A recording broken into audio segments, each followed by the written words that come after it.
I have a very low threshold of embarrassment. Yeah. I'm in the wrong business. I've noticed, and I hope you don't mind me saying this, I've noticed I've watched you a lot and listened to you a lot on the radio. I think you're great. Sorry, I just threw that in there. It's insincere.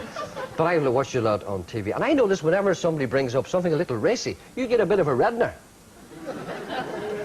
No, I noticed that. Am I wrong? That's just a flush of drink. No, I think it's because people expect me to be that way. Yeah. They're anticipating. Again, it's perceptions. I don't particularly get embarrassed at things, no, but I do have a low threshold of embarrassment.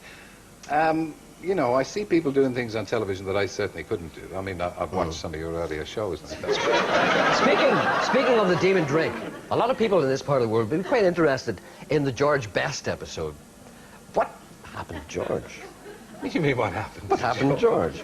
Was he plied by BBC Drink? Of course he was. You don't want to believe. I went up to see George in hostility before the show, about 5 minutes before the show, as I always do, to go and see the guests, as indeed you don't, because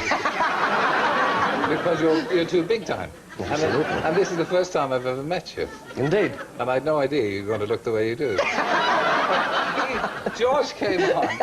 Old George came on. Now, as I say, I met him up in hostility. He was perfectly lucid.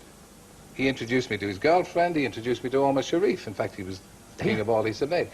When he came out, I then went across to meet him. And the lights hit him. And I think the mixture of adrenaline and the residue of alcohol, which is always present in his body, came to the fore, and he was footless. You'd be the same yourself, wouldn't you? The press, of course, make all those sorts of things up. It's, you know, like Madonna making me wait and all that kind of nonsense. But, I mean, I wasn't embarrassed at all by George. And I thought we had Omar Sharif on that night, and we couldn't have had a better person, because Omar Sharif, I went to Omar Sharif afterwards in hostility, after George had been carried off. And I went up to see, and I said to Omar, I said, I'm terribly sorry. He said, about this. And he said, oh, he said, all my friends are like that.